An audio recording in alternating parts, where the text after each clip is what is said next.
Começamos essa história em 1830, durante o primeiro ano do período Edo no Japão, onde uma garota era impiedosamente agredida por seu pai, enquanto seu irmão mais velho, ainda criança, observava impotente. O homem arrastava a menina pelos cabelos, enquanto ela gritava por Jinta, que apenas assistia a cena com angústia. A garota foi deixada sozinha num armazém escuro, onde apenas uma flor recebia um pequeno feixe de luz que entrava por uma fenda no teto. Algum tempo depois, quando sua irmã foi libertada, Jinta dirigiu-se ao armazém durante uma chuva torrencial e saiu em busca de Suzune, e nisso percebeu que ela desapareceu. Ao encontrá-la numa ponte, a faixa que cobria seu olho direito havia se rompido, revelando um olho vermelho medonho de aparência sobrenatural. Ele se desculpou por não tê-la ajudado, mas Suzune preferiu que ele mantivesse silêncio para evitar de ser espancado também. Além disso, Jinta estava farto de toda essa situação e decidiu fugir de casa com ela naquele mesmo instante, levando apenas as roupas do corpo. Após algum tempo em fuga, os dois se abrigaram no edifício em ruínas para se protegerem da chuva e do frio. O irmão mais velho demonstrava constante preocupação com a saúde da irmã mais nova, enquanto Suzune mantinha-se forte apesar das circunstâncias. Subitamente, quando o garoto estava quase adormecendo, um homem estendeu a mão e os convidou para morar com ele.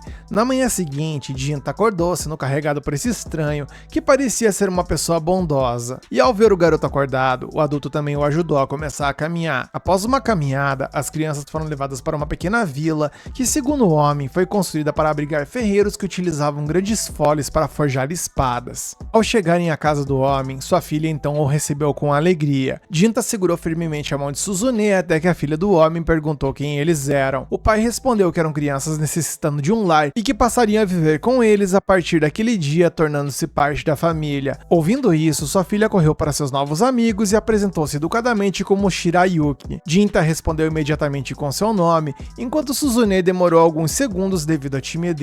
Desde o primeiro contato, Shirayuki demonstrava grande entusiasmo em tornar-se amiga dos dois e a bondade parecia algo de outro mundo para os irmãos, que não sabiam nem como reagir a tanta generosidade. Naquela noite, enquanto o adulto limpava sua espada, Jinta não conseguia dormir e, observando a cena, ele perguntou se Motoharu era um samurai e o homem explicou que não, mas sim um sentinela. Ele era encarregado de proteger coisas e pessoas importantes. E enquanto ouvia, Jinta notou o brilho intenso e o som da lâmina. Ao amanhecer, com Suzune ainda dormindo, Shirayuki saiu de casa carregando um balde. Enquanto isso, pelos sons que ouvia, Jinta parecia estar praticando com uma espada improvisada. Mais tarde, a garota levou os irmãos para um rio para se banharem, onde Suzune fez amizade com uma menina de sua idade que pulou na água com ela, de mãos dadas. E apesar de tudo que essas crianças haviam sofrido nas mãos de seu pai, ambas esforçavam-se para viver o momento e pareciam cada vez mais à vontade com a nova realidade que lhes fora oferecida. No final da tarde, a nova amiga brincou dizendo que Shirayuki só comia dango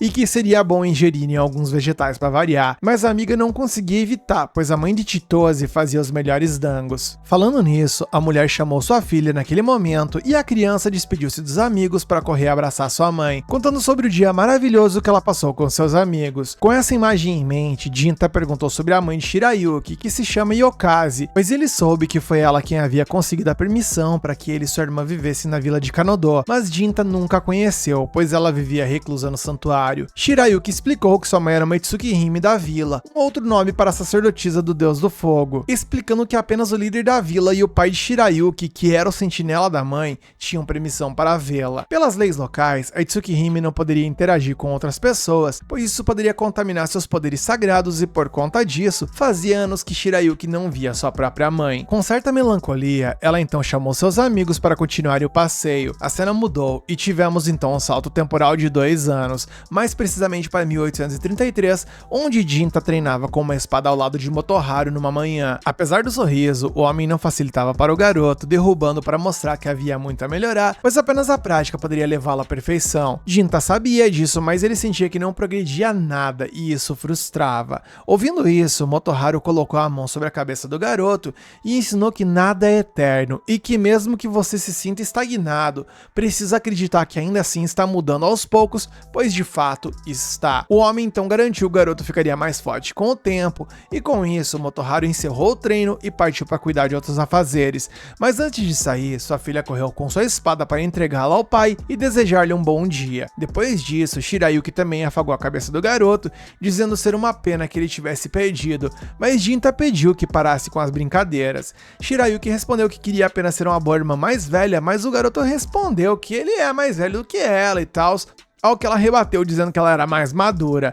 De repente, Suzune acordou, esfregando seus olhos ao acordar, e por algum motivo, Jinta ficou extremamente constrangido, enquanto Shirayuki pareceu entender a razão, mas apenas sorriu para botar panos quentes e chamou o garoto para tomar café com sua irmã. Temos então mais uma mudança de cena, e com ela tivemos dessa vez um baita salto temporal, onde vemos que Jinta cresceu e estava participando de uma reunião, onde descobrimos também que ele se tornou sentinela. Uma mulher afirmou que suas habilidades como caçador de demônios eram impecáveis, embora ele considerasse apenas estar cumprindo seu dever como sentinela da vila. A mulher misteriosa perguntou que tipo de demônio ele encontrou dessa vez, e Jinta revelou que a mulher usava um disfarce humano para infiltrar-se em Kadono sem ser notada. Essa notícia causou grande preocupação, e um homem comentou que isso provavelmente ocorreu porque eles estão atrás da princesa da vila. Ele explica que demônios vivem cerca de 1000 anos, mas, segundo a lenda, comer carne fresca de uma miko poderia torná-los imortais. Outro homem ponderou que não havia provas da veracidade da lenda, mas o primeiro lembrou que a Tsukihime anterior, no caso a Yokaze, fora de fato devorada por um demônio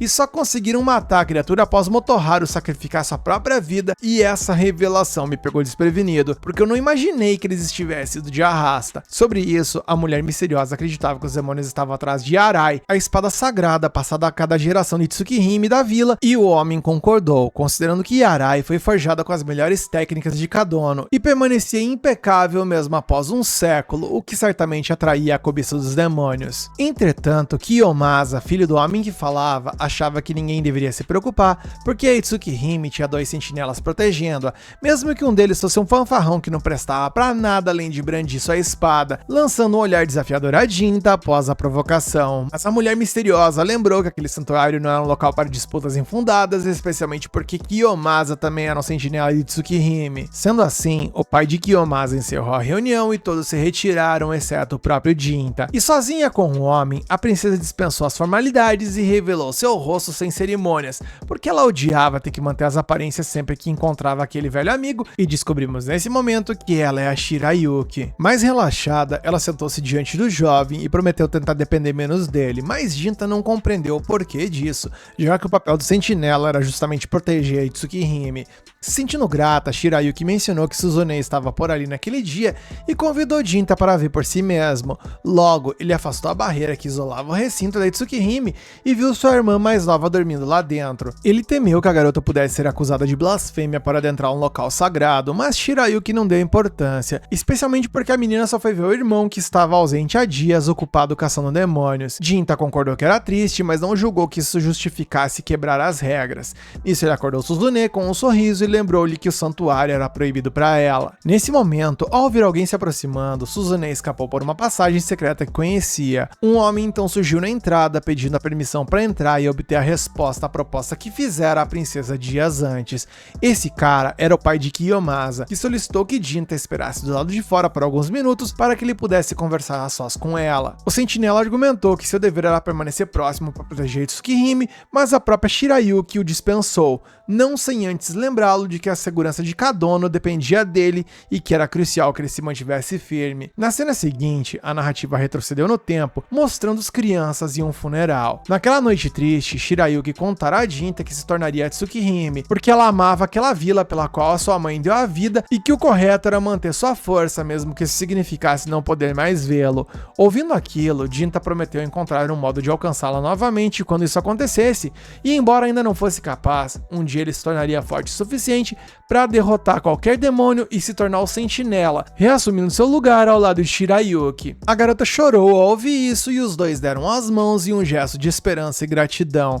E recordando esses momentos, Jinta deixou o santuário e permitiu que a mulher ficasse com aquele homem. Enquanto isso, vemos que os dois demônios observavam a distância e a criatura feminina não teve dúvidas. Aquela garotinha era exatamente igual a que eles haviam visto antes. Mais tarde, os dois irmãos retornaram à casa. Suzune, vendo Jinta sem fazer nada, perguntou se ele havia tirado o dia para descansar e ele explicou que foi dispensado do santuário até o final da tarde. E demonstrando muita felicidade, a garota correu para abraçá-lo, aproveitando sua presença após tanto tempo. A faixa de seu olho acabou escorregando, mas ela recolocou ela imediatamente. Observando aquele momento de paz, Jinta percebeu que realmente encontrou a felicidade e Suzune compartilhou que tudo o que precisava para ser feliz era estar ao lado de seu irmão. Foi então que Shirayuki apareceu em casa de maneira descarada disparada, deixando Jinta em estado de alerta, já que a princesa não deveria estar no meio da vila. Despreocupada, ela admitiu que escapou para passar um dia agradável com ele, mas apenas porque obteve a permissão do chefe da vila exclusivamente naquele dia. Suzune sugeriu que tomassem café da manhã juntos como antigamente, e os três se reuniram para a refeição. Enquanto comiam, o clima era tranquilo, embora a garota provocasse o irmão por ter preparado uma refeição desleixada para a princesa. O homem brincou que bateria na pestinha, mas Shirayuki argumentou que ele não era capaz de levantar um dedo contra ela. Jinta afirmou que poderia ser rigoroso se necessário, mas Suzune rebateu que isso não aconteceria nem em 1000 anos. E como o irmão insistiu, a garota ofereceu a testa para lhe bater, mas é claro, Jinta não teve coragem. Após o café, ele observou Suzune dançando e comentou que ela parecia animada, e ela respondeu que não poderia ser diferente, já que o irmão passaria o dia inteiro com a princesa e que sua felicidade era a alegria dela. Com afeto, Jinta afagou os cabelos dela e partiu para seu passeio com a Tsukihime, deixando a garota responsável pela casa. Os dois caminharam pela vila, chamando a atenção de todos onde passavam. Ninguém sabia que Shirayuki era a Tsukihime, mas o simples fato de Jinta ser visto como uma mulher bonita bastava para alimentar as fofocas da vila. O casal então chegou a uma barraca de dangos onde Chitose trabalhava, e ela perguntou quem era a moça que o acompanhava, e Jinta respondeu que apenas era uma amiga. Imediatamente, Shirayuki pediu 10 dangos, mas Jinta reduziu o pedido para 2 e uma bebida gelada de erva mate com limão. Enquanto Chitose se afastava, Shirayuki achou estranho que ela não a reconhecesse, mas compreendeu que não se viam havia muitos anos. Logo, a Chitose retornou com dangos e um isobemote de cortesia, já que Jinta sempre adorava esse doce desde criança. Ela quase o chamou de irmão mais velho, mas se controlou a tempo e pediu desculpas, mas Jinta não se importou com isso. Ele então mordeu o isobemote, saboreando o gosto, o que fez Chitose sorrir antes de deixá-los sozinhos.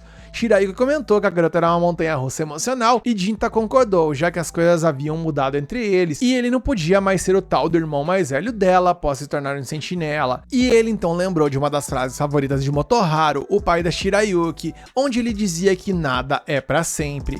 O homem costumava ensinar lições assim, e Jinta sentia que ele ainda guiava seus passos. Shirayuki ouviu aquelas palavras com um misto de tristeza e nostalgia, esperando honrar a memória dos pais, mantendo Kadono em segurança. Mais tarde, eles foram ao lago onde Shirayuki anunciou que se tornaria Tsukihime. Jinta demonstrou felicidade por aquele momento juntos, o que aliviou a princesa, que temia estar sendo egoísta. Ela então revelou que o líder da vila marcou seu casamento com Kiyomasa, pois se os demônios a cobiçavam, ela precisava logo de um sucessor antes de acabar como a sua mãe. E além disso, Kiyomasa seria o futuro líder de Kadono e a união beneficiaria a todos, porém ela se incomodava com isso. Nesse momento ela fala com Shirayuki e diz que o ama e que até pensou em fugir com ele, mas ela sabia que ele recusaria e ele confirmou que recusaria não por falta de amor, mas porque ele jurou proteger Byakuya e não a Shirayuki. E fugir seria trair todos os anos de treinamento e desrespeitar o que ela representava. Shirayuki entendeu o que ele quis dizer e, feliz ou infelizmente, ambos escolheram seus deveres acima do amor, onde ela permaneceria como Tsukihime e ele como seu sentinela. Enquanto isso, em uma breve mudança de cena, vemos que Suzune estava roendo suas unhas nervosamente. A cena então mudou mais uma vez e no santuário, Shirayuki notificou que 2 demônios foram avistados na Floresta Proibida e foi decidido que Kiyomasa ficaria para proteger Kadono, enquanto Jinta iria para a floresta cumprir seu dever. Ao final da reunião, Kiyomasa agarrou Jinta e perguntou o que ele pensava sobre o casamento. Jinta respondeu friamente que só desejava a felicidade da princesa e da vila, e Kiyomasa sabia que ele mentia, dizendo que ele tinha certeza que ele também era apaixonado por ela, mas Jinta manteve-se impassível. Em mais uma mudança de cena, vemos que Suzune está mexendo com uma roupa e uma mulher acabou entrando em sua casa. Enquanto isso, Jinta enfrenta uma surpresa diferente assim que entra na Floresta Proibida, quase sendo atingido por um golpe que, francamente, o agressor achou que pegaria ele desprevenido. O prota imaginou que eles seriam 2, mas o monstro informou que seu parceiro está lidando com um problema em Kadono. Jinta então trava um combate corpo a corpo e acerta o ombro do alvo com sua espada, mas a pele resistente do demônio suporta o golpe sem ser perfurada. Além disso, embora desvie do contra-ataque, o rosto do sentinela ainda assim acabou sendo cortado por um reflexo. Se mantendo em pé, Jinta gira a perna para ganhar espaço e com um movimento preciso, golpeia o braço do inimigo com uma força descomunal, e dessa vez a pele resistente não é suficiente e o membro do demônio é decepado após a insistência implacável de Jinta. Obviamente, o demônio tinha outro braço e o utiliza para tentar atingir o nosso prota, que escapa com dificuldade. Com sangue jorrando do membro perdido, ele pega seu braço caído no chão e admite que isso será tão divertido quanto imaginou, comentando que demônios podem viver séculos enquanto humanos só vivem uma fração disso. No entanto, os humanos conseguem driblar a passagem do tempo, passando seus sonhos e conhecimentos para as gerações futuras, o que ele acha realmente impressionante. Diante disso, o demônio quer entender por que ele usa essa espada e com qual objetivo. Jinta explica que é pelo seu povo e que ele eliminará todos que ameaçarem aqueles que jurou proteger. Enquanto isso, a demônia que invadiu a casa de Suzune pergunta se a garota sabe o que ela é. Suzune sabe muito bem que se trata de um demônio, mas fica surpresa quando a criatura diz que na verdade as duas são iguais. Sem mais explicações, a invasora vê a criança segurando as roupas de Jinta com força e deduz que seu amor pelo seu irmão é o que a torna humana e que ele deve ser um protetor excepcional para inspirar tal devoção. Suzune, ouvindo essas palavras, fica radiante e confirma que Jinta significa tudo para ela, enquanto a demônia então se ajoelha e diz que alguém quer machucar seu irmão e que seria importante se Suzune usasse seus poderes para ajudá-lo. A garota pergunta que poderes são esses e a criatura explica que ela só precisa segui-la, afinal, demônios nunca mentem, então não há perigo algum. Sei, tá bom então. Mesmo assim, Suzune recusa, pois embora a demônia possa não machucá-la, ainda assim poderia machucar Jinta. A demônia então toca sua testa, fazendo Suzune ter uma visão onde Shirayuki e Kiyomasa estão em um momento íntimo. A cena deixa Suzune enojada, e enquanto a criatura explica que pode compartilhar visões do futuro, e a garota não acreditou totalmente no que testemunhou, a demônia então a convida para ver com seus próprios olhos e finalmente Suzune aceita. Nesse momento, embora Jinta tenha acertado um bom golpe, a vantagem na luta parecia estar com o demônio. Durante uma pausa, o homem pergunta por que ele ataca os humanos, onde ele explica que sua espécie existe para cumprir um propósito e que não pode lutar contra sua própria natureza. Jinta então declara que não terá piedade, o que o demônio considera sábio, afinal seria tolo deixar vivo um ser que pode devorar outros demônios para ficar mais forte. Imediatamente, o braço direito do monstro triplica de tamanho e um único golpe é capaz de arrancar o braço do nosso prota. Mesmo ferido, ele tenta continuar, mas o demônio morde sua espada e parte ela ao meio. E em um ato de absoluto desespero e reflexo, Jinta pega o pedaço quebrado da espada e o enfia no peito do inimigo, derrotando dessa forma. E o demônio, indo de base, revela que sua companheira viu 170 anos no futuro, quando uma divindade demoníaca virá e que o ser mais promissor de sua espécie vive nessa vila. E Jinta percebe que ele está falando de Suzune. Enquanto isso, a cena muda e Kiyomasa provoca Shirayuki tentando fazer algo com ela, e ela diz que agora não é o momento, pois precisam saber se Jinta está bem, e Kiyomasa diz então que se ele estivesse ali, poderia ouvi-la e isso seria pior. Nesse momento, ela lembra do juramento que Jinta fez a ela anos atrás e chora, mas diz que escolheu seu caminho por Kadono. Ela então tira suas roupas de Tsukihime e beija Kiyomasa, exatamente como na visão que a demônia mostrou a Suzune. A cena muda e vemos que Jinta se levanta todo esbagaçado, mencionando que ele ainda está vivo, e vemos que de alguma forma seu braço voltou, após o braço demoníaco ter vindo até ele. Nisso ele corre para casa enquanto a vila queima. Vemos então que Suzune confronta Shirayuki, dizendo que ela deveria amar o seu irmão, dizendo que ela despedaçou seu próprio coração para que ambos ficassem juntos, e Shirayuki respondeu que a ama, mas seu dever é com a vila. A dor de Suzune é tanta que ela arranca a faixa do olho, revelando sua verdadeira natureza demoníaca. Ela então pede para Tsukihime calar a boca, enquanto a demônia sussurra que a Mandavala iria fazer bem a ela. Isso, uma energia explode e Suzune se transforma em uma versão adulta e demoníaca. Kiyomasa tenta pegar a espada sagrada, mas ele acaba sendo arremessado para longe. A espada cai aos pés de Suzune, enquanto a demônia menciona que ela poderá usar isso para mandar ela de arrasta. Suzune então pega a espada sorrindo e é nesse momento que Jinta chega, abraçando Shirayuki desesperadamente, porém, plot twist, galera, pois vemos que o sentinela falhou em sua principal missão de proteger Tsukihime, visto que no exato momento em que os dois se abraçam, a cabeça de Shirayuki se separa de seu corpo. Suzune se aproxima com a cabeça da mulher em suas mãos e celebra o retorno de seu irmão. A cena traumatiza instantaneamente o nosso prota, que vê um filme em sua cabeça de tudo que viveu ao lado da mulher que ama. E ao mesmo tempo, sua querida irmãzinha esfaqueia repetidamente o corpo de Shirayuki enquanto ri. E dominado por ódio e extrema confusão, o sentinela tenta atingir Suzune com sua espada espada, mas sem sucesso. Após escapar do golpe, Suzune parece alternar entre a menininha que sempre foi e o demônio que se transformou. E acreditando estar diante de sua irmã, Jinta pergunta por que ela fez isso, mas Suzune não entende porque ele está triste. Afinal, ela matou a princesa por ele, e ele deveria estar sorrindo, já que ela ia se casar com aquele outro cara, e com isso tudo resolvido, a menininha adoraria ir pra casa depois de gastar tanta energia com esse problema. Inconsolável e gaguejando, Jinta enfatiza que Suzune traiu as boas pessoas de Kadono, que criaram eles como se fossem parte de sua família, e sua irmã chegou ao ponto de matar Shirayuki, e que apesar de ter feito isso, ela só pensa em como está cansada e quer ir pra casa. Foi nesse momento que ele percebeu que sua irmãzinha havia se ido, e com as memórias da antiga Suzune em sua mente, ele sofre com a dura realidade, e quase em um acesso de loucura, Jinta ataca a Suzune novamente, apesar de não ter convicção sobre o que fez a seguir. E desistindo de fazer isso, ele solta uma risada de nervoso e se sente patético por ver sua vida escorrer entre seus dedos. No entanto, quando seu braço sofre uma reação demoníaca, o sentinela lembra que ainda há algo sobrando para ele nesse mundo, ou seja, seu ódio por tudo e por todos. Suzune entra em pânico e tenta explicar que só fez o que fez porque achou que era o que o irmão queria, mas Jinta manda ela calar a boca. Então Suzune assume que seu irmão vai abandoná-la, assim como todos os outros fizeram. Ela pensou que Jinta era diferente e que entre todas as pessoas, ele seria o único que nunca deixaria ela de lado, mas se ele não é capaz de manter sua lealdade a alguém que sempre o amou acima de tudo, então ela deseja que o mundo vá para o inferno, e com isso Suzune surta e dispara energia descontroladamente pelo santuário. Finalmente, com a intenção de matar seu irmão,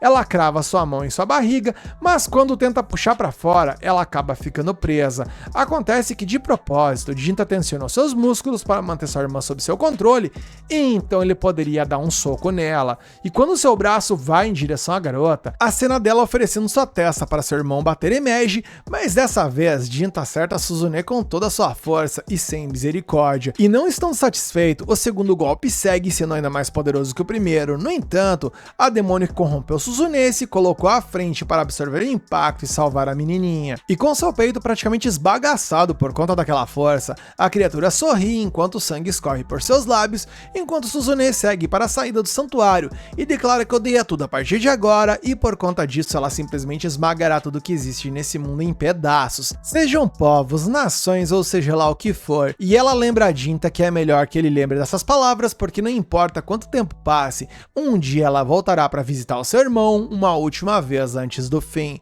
E com a partida da garota, a demônia ri enquanto canta a vitória, pois finalmente cumpriu seu propósito. Enfurecido, Jinta questiona como o propósito dessa criatura repugnante pode ser um banho de sangue sem sentido, mas a entidade não tem remorso em admitir que é. A propósito, ela viu o futuro, e nesse futuro os tempos mudarão rapidamente, onde a escuridão será iluminada pelos homens e essa luz roubará o lar daqueles que vivem nas sombras, transformando demônios em nada mais do que mitos dos velhos tempos. De qualquer forma, ela pode agora morrer em paz, pois o futuro de seus irmãos está garantido. Dito isso, a demônia desapareceu como pó ao vento e a chuva começou a cair na vila de Kadono. Jinta segurou o corpo decapitado de Shirayuki, absorvendo lentamente a dura realidade, mencionando que depois de todos esses anos de suor e promessas, seu dever como sentinela terminou ali, como um verdadeiro e inevitável fracasso. E sentindo amor pela princesa e dor pela sua perda, o homem soltou um grito abafado pela intensidade da chuva. Tivemos então uma mudança de cena, onde vemos que o amanhecer chegou com Kadono estando em frangalhos. Traumatizado e amarrando suas sandálias, Jinta podia ver sua família brincando no quintal. A imagem corroía sua mente quando ele deixou sua casa,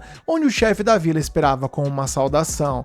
O sentinela aproveitou para anunciar que deixaria a vila para recomeçar sua vida e se preparar para enfrentar o deus demônio que lançaria sua ira sobre a terra. O chefe perguntou se ele realmente ia ceder à raiva e matar sua própria irmã, suspeitando que não era isso que o coração do jovem desejava, mas Jinta respondeu que Suzune era sua amada irmãzinha, mas que ele também amava Shirayuki e não suportava o fato de que ela havia sido executada sem que ele pudesse fazer nada. Naquele momento, o homem confessou que estava consumido pela malícia que falava através dele, aconselhando a matar Suzune. No entanto, se possível, ele desejava encontrar uma saída pacífica para esse conflito. Em resposta, o chefe pensou que agora que o garoto havia se tornado um demônio, ele só se importaria com o sangue escorrendo de sua espada, mas parece que ainda havia um resquício de decência em sua alma. E seja como for, o velho entregou ao jovem a Yarai e pediu que ele a desembainhasse. Jinta atendeu seu pedido e foi anunciado pelo chefe da vila como o novo portador da espada sagrada, o que significava que a tradição deveria ser seguida, adicionando o kanji de cavaleiro ao nome de sentinela, e a partir de agora Jinta seria conhecido como Jinya. O jovem achou que não era digno de tal honra, mas o líder lembrou que a linhagem de Tsukihime havia terminado, então a espada apenas juntaria poeira naquele santuário, então era melhor deixá-la como sentinela da princesa, afinal, assim ela poderia descansar em paz. Com isso, o chefe se ajoelhou diante do recém-nomeado Jinya e pediu perdão, pois ele sempre soube do amor do jovem por Shirayuki, mas mesmo assim, ele também sabia que Kiyomasa a amava, e embora ele tivesse dito que o casamento era para o bem de Kadono, a verdade era que ele havia arranjado o casamento para ver seu filho feliz, e dessa forma, apesar das duras palavras que ouviu, Jinya consolou o líder da vila. Na despedida, o chefe disse que se Sentinela pretendesse revisitar Kadono daqui muitas luas, o mínimo que ele poderia fazer para se redimir seria erguer um santuário em homenagem ao novo Jinya. Esse lugar sagrado se chamaria Santuário Jinta, e embora as pessoas e suas cidades não durem tanto quanto os demônios, há coisas que podemos fazer em nossas vidas curtas que superam o teste do tempo. E logo, antes que o guerreiro partisse para sempre, Chitose apareceu para dizer que em seus olhos, Jinta ainda era a mesma pessoa que sempre foi. Com isso, Jinta prometeu voltar em breve e pediu à garota que guardasse um pouco de Zobimote para ele quando chegasse a hora. A caminho de sua nova jornada, ele protegeu seus olhos do sol que os queimava e finalmente descobriu porque o demônio que ele enfrentou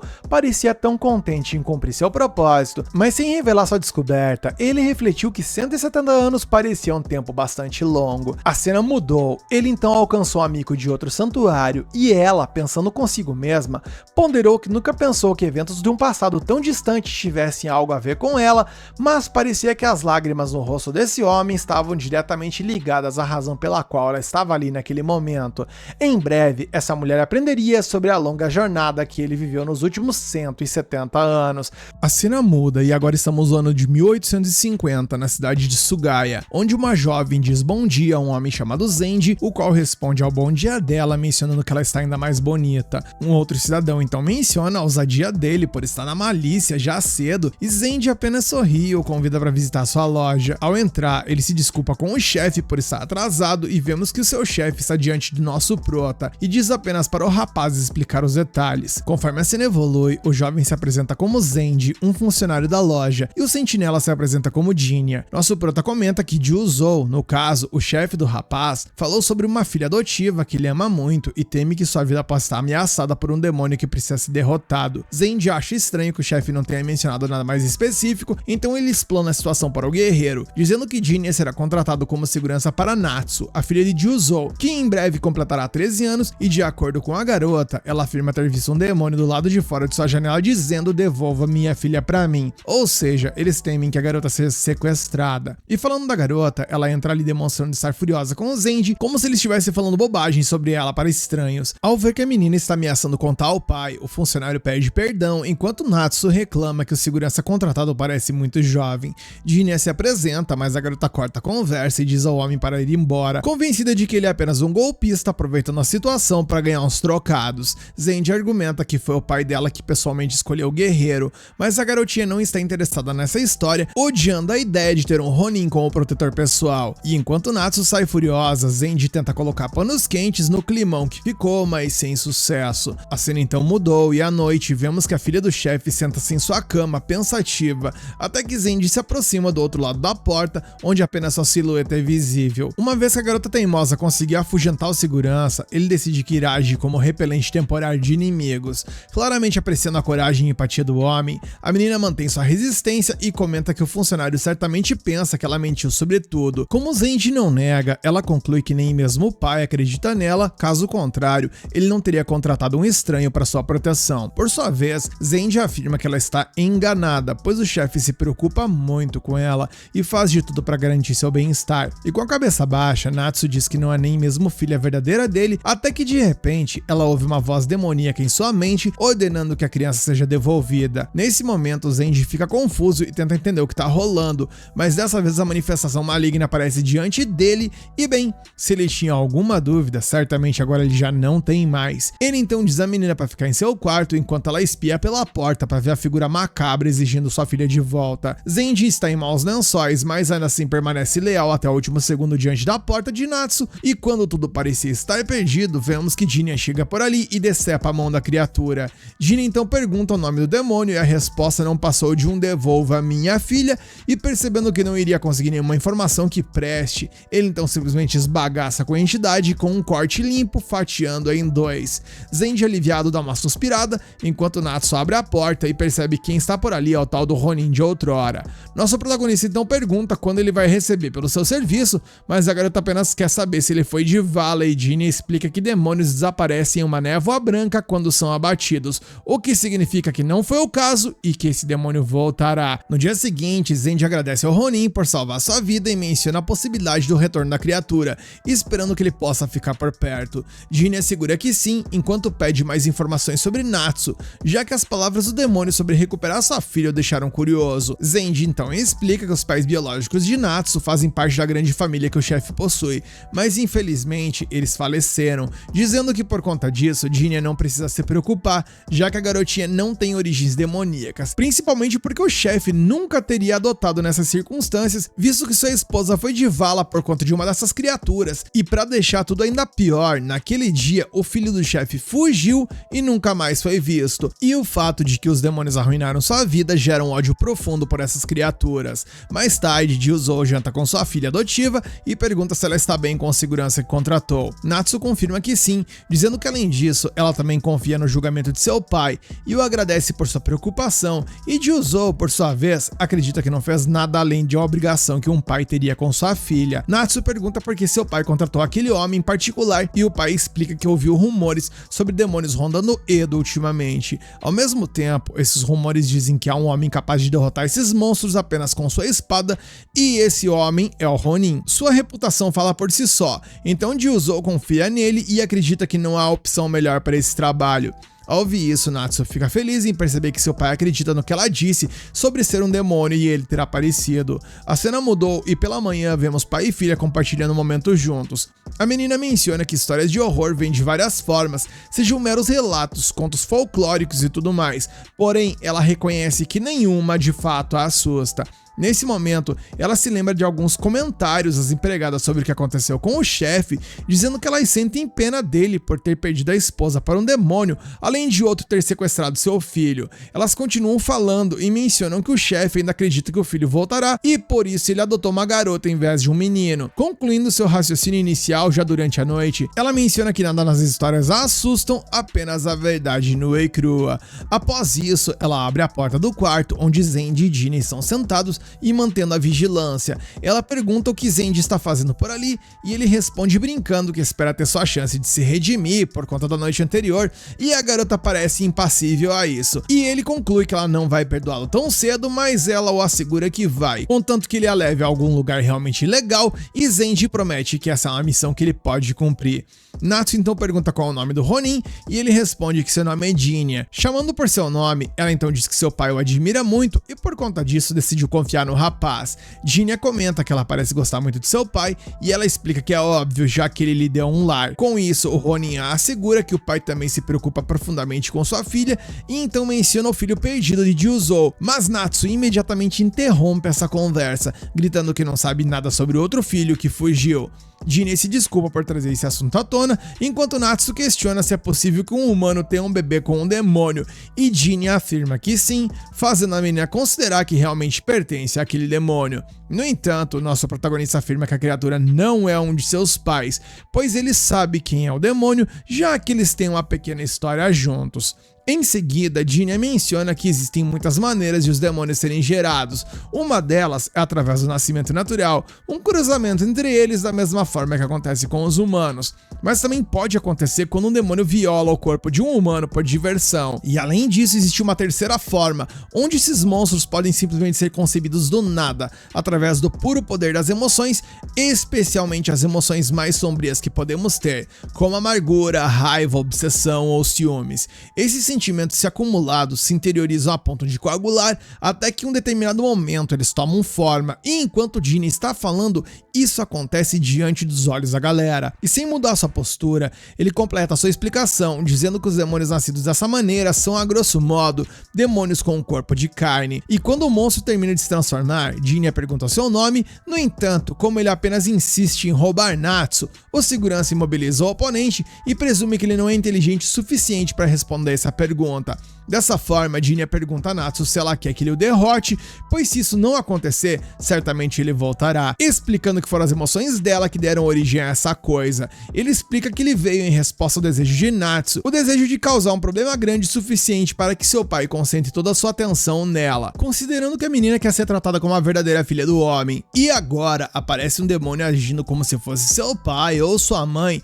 Ele diz que isso é muito conveniente. Ouvindo isso, Natsu cobre os ouvidos e diz a Jinya para parar de falar, mas por dentro ela entende porque esse demônio é tão horrível. Além disso, Jinya revela que matar esse demônio pode não ser suficiente para se livrar dele completamente e que isso só pode acontecer com o Natsu lidando com esses sentimentos. Desesperada, a criança pergunta como ela pode fazer isso, então o sentinela explica que é simples, ela só precisa dizer a ele para matar o inimigo. Nesse momento, a menina pondera que fechou os olhos para as coisas que não queria ver, escondendo assim sua vulnerabilidade, e tudo isso pelo desejo de ser amada. Porém, ela ainda não acreditava que seu pai realmente a amava, o que a fez pensar que só poderia chamar sua atenção se um demônio viesse reivindicando que ela era sua filha.